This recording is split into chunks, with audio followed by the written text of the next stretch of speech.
welcome back to our channel. I hope you all are doing well. So let us begin with the chapter number 1 of grammar, and the name of the chapter is the sentence, right? So I hope you all must be aware of what a sentence is. So a sentence is basically a group of words that is arranged in a meaningful order so that we can make a complete sense, right? And it gives a complete meaning to us, right? So let us begin with the chapter now and see that what else they are telling us about the sentences, right? So, first of all, we have the definition given over here, which says a group of words put together to make complete sense is called a sentence, right? सो जैसे कि मैंने आपको बताया कि sentence एक ऐसा group of words है जिसको हम एक साथ रखते हैं ताकि वो एक कंप्लीट सेंस बना सके, राइट? उसी को हम सेंटेंस के नाम से जानते हैं. We use a sentence to say something. A sentence may be written और स्पोकन, राइट? तो एक ऐसा सेंटेंस जो है जिसको हम ऐसे अरेंज करते हैं कंप्लीट सेंस बनाने के लिए, राइट? उस सेंटेंस को हम एक्चुअली यूज करते हैं ताकि हम अपनी बातों को कह सके, राइट? हम अपने थॉट्स, अपने आइडियाज, अपनी फीलिंग्स को एक्सप्रेस कर सके, राइट? कि एक सेंटेंस या तो रिटन हो सकता है या फिर स्पोकन, राइट? कि वो ऑब्वियसली कि हम सेंटेंस को बोल भी सकते हैं और साथ ही साथ लिख भी सकते हैं, right? Sentence always have a subject and a verb. कि एक सब्जेक्ट के पास हमेशा, सॉरी, एक सेंटेंस के पास हमेशा एक सब्जेक्ट और एक वर्ब मैंडेटरी मौजूद रहता है, right? Now as we see, यहाँ पर हमें सब्जेक्ट्स और वर्ब दिए हुए हैं, plus they are also the sentences, right? So इन सेंटेंसेस में ये है सब्जेक्ट एंड ये है verbs, right? So let us read them. He is reading. The sun shines. The children are playing. It is raining. People talk. Right? So हमने देखा कि ये subjects और verb दोनों ही मिलाकर क्या बना रहे हैं? They are forming the sentences. Right? Now, moving ahead to the next topic, which is the kinds of sentences, right? So, अब ये kinds of sentences क्या हैं? Let us read them, right? So, first of all, we have over here the declarative sentences. So, अब let us read कि declarative sentences क्या होते हैं? A declarative sentence makes a statement. It provides information, right? सो एक declarative sentence जो है उसे हम स्टेटमेंट के नाम से भी जानते हैं, राइट? वो एक स्टेटमेंट बनाता है जिसमें किसी तरीके की कोई इंफॉर्मेशन बताई जाती है या फिर किसी चीज को डिक्लेयर किया जाता है. दैट इज वाई ये कहलाते हैं declarative sentences, right? Example, the weather has improved. Ashi loves to tell jokes. The shops are closed. The telephone was ringing. Right? So हमने देखा कि इन सभी सेंटेंसेस में हमें कुछ ना कुछ इंफॉर्मेशन मिल रही है या फिर किसी एक बात को डिक्लेयर किया जा रहा है. After that, the next topic that we have is interrogative sentences. अब ये इंटरोगेटिव सेंटेंसेस क्या होते हैं? Let us read this first of all. So an interrogative sentence asks a question. For example, how old is Richa? Are you laughing or crying? Where are the scissors? What is happening? Right? So interrogative sentences वो होते हैं जिनमें question पूछा जाता है, right? जैसे कि example है how old is Richa? कि रिचा कितने साल की है, राइट. सो जहां पर भी हम कोई चीज पूछ रहे हैं, we are asking something, we are putting up a question, वहां सेंटेंसेस जो यूज किए जाते हैं, they are known as the interrogative sentences. After that we have the exclamatory sentences. Now, what are these exclamatory sentences? Let us read it and find it out. An exclamatory sentence makes a very strong statement called exclamation. कि एक exclamatory sentence जो होते हैं वो बहुत ही strong statements को कहा जाता है, जिन्हें हम exclamations के नाम से जानते हैं. It shows a strong feeling like being surprised or angry. Right, कि ये हमें बहुत ही स्ट्रॉन्ग फीलिंग दिखाता है, जैसे कि हमें सरप्राइज होना, हमारा गुस्सा होना, बेसिकली हमारी फीलिंग्स को दर्शाता है. Right, feeling of sadness, happiness, right, being sorrow. Right, so यही सब हमारे फीलिंग्स और इमोशंस होते हैं जो कि हम एक्सक्लेमेटरी सेंटेंसेस के थ्रू समझा सकते हैं, उन्हें एक्सप्रेस कर सकते हैं. So, for example, we have the silly boy. That was a terrible mistake. How clever of you. What a fool I am. Right? Now, उसी के बाद आती है हमारे कुछ important points जो कि हमें याद रखने हैं. Right? So, they are in the form of remember. Right? So, we need to remember some points. As they say, a written declarative sentence usually begins with a capital letter and ends with a full stop. कि एक written declarative sentence हमेशा एक capital letter से ही शुरू किया जाता है और साथ ही उसके end में एक full stop लगाया जाता है. Right? उसी के बाद next आता है a written question usually begins with a capital letter and ends with a question mark. कि एक रिटन इंटेरोगेटिव सेंटेंस जो होता है वो एक्चुअली शुरू किया जाता है कैपिटल लेटर के साथ और साथ ही एंड किया जाता है क्वेश्चन मार्क के साथ. Right, after that a written exclamatory sentence usually begins with a capital letter and ends with an exclamation. कि एक written exclamatory sentence usually शुरू किया जाता है capital letter के साथ और साथ ही एंड किया जाता है एक एक्सक्लेमेशन मार्क के साथ. Right, moving ahead, here we have again a box to remember. Let's see that what they are telling us over here.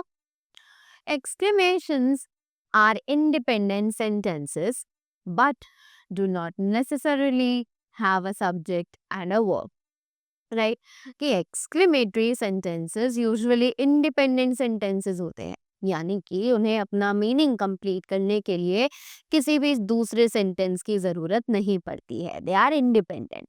Right, वो खुद से अपना मतलब निकाल सकते हैं और उनमें कोई भी स्पेशली सब्जेक्ट या फिर वर्ब नहीं भी हो सकता है. राइट, यूजुअली हमने पढ़ा है कि सेंटेंसेस में सब्जेक्ट और वर्ब ज़रूर प्रेजेंट होता है, बट यहाँ पर ये बता रहे हैं कि उसमें ज़रूरी नहीं है कि एक्सक्लेमेटरी सेंटेंसेस में कोई सब्जेक्ट या फिर कोई वर्ब मौजूद हो. Right, so just like examples we have how stupid of me, what a surprise. Right, now after that we have short communications and good wishes that we use in conversation are similar to exclamations because they can stand independently. अब ये कह रहे हैं कि जो हमारी short communications या फिर गुड विशेस होती हैं उनमें भी हम सेम यही एक्सक्लेमेशंस ही यूज करते हैं. Why? Because they also stand independently. Right, कि अगर हम कह रहे हैं God bless you, that means यहाँ पर कोई भी सब्जेक्ट या फिर कोई वर्ब यूज नहीं हो रहा है. Right, if we say all the best, goodbye, so these are obviously showing our emotions without any subject or without any verb. So that is why इन्हें भी हम exclamatory sentences में ही काउंट करते हैं. Right, they are often called interjections, और कभी कभी हम इन्हें इंटरजेक्शंस के नाम से भी जानते हैं. Right? We all know that the interjections are the words that express our feelings. Right? So, in the same way, all these are considered in the category of exclamations or the interjections. Right? So, let's read the examples now. Hello, ouch, cheers, good luck, goodbye, all the best, and so on. Right? Now, after that, we have the next topic, which is the imperative sentences. So, अब ये imperative sentences कौन से होते हैं? Let us find it out. So, an imperative sentence gives a command, an order, directions, instructions, or a request, right? So imperative sentence ऐसे sentences हैं जिनके through हमें कमांड दिया जाता हो, हमें ऑर्डर दिया जाता हो, हमें डायरेक्शंस दी जाती हो, इंस्ट्रक्शंस दी जाती हो, या फिर कोई रिक्वेस्ट की जाती हो. Right? For example, come in, give father a call, tell me the truth, please take a seat. Right?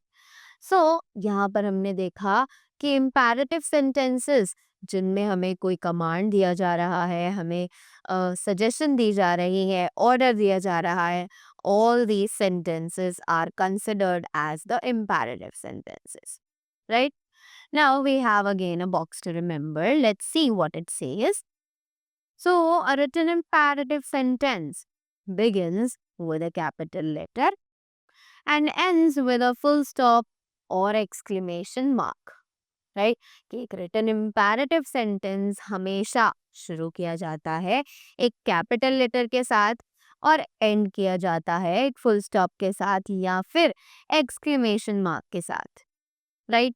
Now we have a note over here. Let's just read it and see that what is it explaining to us. So there is usually no subject in an imperative sentence. कि जैसे कि हमें पता है imperative sentences में जब हम command देते हैं, विश करते हैं, तो हम वहां पर किसी भी सब्जेक्ट को यूज नहीं करते हैं. Right? The subject is understood as the person who is being addressed. कि सब्जेक्ट जो है वो अपने आप ही समझ लिया जाता है, अपने आप ही समझ में आ जाता है, क्योंकि हम डायरेक्टली उसी पर्सन को रेफर कर रहे होते हैं जिससे हम बात कर रहे होते हैं. Right? So in this, subject is very much understood, so we don't need to mention the subject in the sentence. But sometimes the speaker adds you in the beginning and often adds please or do. As Priya, you wait here please, and Raj, you come with me. Right? So जैसे कि हमने देखा कि speaker कभी कभी you add कर देता है बिगिनिंग में. राइट? और कभी कभी एंड में प्लीज या फिर डू लगा देता है. राइट? सो एग्जाम्पल हमें यहाँ पर जैसे कि दिया हुआ है, Priya you wait here please, and Raju you come with me. Right? Do take a cold drink, please walk carefully. Right? After that we use do not or don't to tell someone not to do something. कि अगर आपको किसी को बताना है कि ये काम आपको नहीं करना है, राइट, ऐसा नहीं करना है, तो हम do not या फिर don't वर्ड का यूज करते हैं. Just like do not pluck flowers, don't spit on the walls, don't be silly. Right? Now, moving ahead to the next topic, that is the phrase.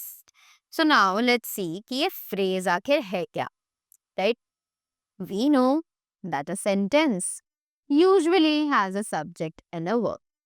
हमें पता है कि एक सेंटेंस में यूजुअली एक सब्जेक्ट होता है और साथ ही साथ एक वर्ब भी होता है. राइट? जैसे कि example, dogs bark. Right? Next, a sentence can be made longer by adding a group of words to it. Right? कि एक सेंटेंस लॉन्गर यानी कि उसे बड़ा भी बनाया जा सकता है अगर हम उसमें कोई ऐसा ग्रुप ऑफ वर्ड्स ऐड कर दे, राइट? जैसे कि dogs bark at the stranger. तो हमने यहाँ पर एक ग्रुप ऑफ वर्ड्स ऐड कर दिया और हमने इस सेंटेंस को और ज्यादा बड़ा बना दिया। After that the group of words eight the stranger is is called phrase. कि ऐसे ग्रुप ऑफ वर्ड्स जैसे कि हमने यहाँ पर ऐड किया एट द स्ट्रेंजर, इसी को हम फ्रेज के नाम से जानते हैं। It has no verb, so it can not form a complete sentence. क्योंकि इस सेंटेंस में कोई भी वर्ब प्रेजेंट नहीं है, इसीलिए ये अपने आप से कोई कंप्लीट सेंस या कंप्लीट सेंटेंस नहीं बना सकती है। दैट इज वाई इसको हम जानते हैं फ्रेज के नाम से, right? Again, we have some points to remember. Let's see. A phrase is a group of words that has meaning. कि एक फ्रेज एक ऐसा ग्रुप ऑफ वर्ड्स है जिसके पास मीनिंग होता है, यानी कि उसको अगर हम पढ़े तो एक कंप्लीट मीनिंग निकल के आता है। It has no verb and is a part of sentence. But वहीं इसके पास कोई वर्ब नहीं होता और ये सेंटेंस नहीं कहलाता, सिर्फ पार्ट ऑफ अ सेंटेंस यानी सेंटेंस का एक हिस्सा कहलाता है, right? So that was all about the chapter sentences. So I hope you all are clear with the sentences as well as their kinds, right? So that was all from my side. Thank you so much and have a great day ahead.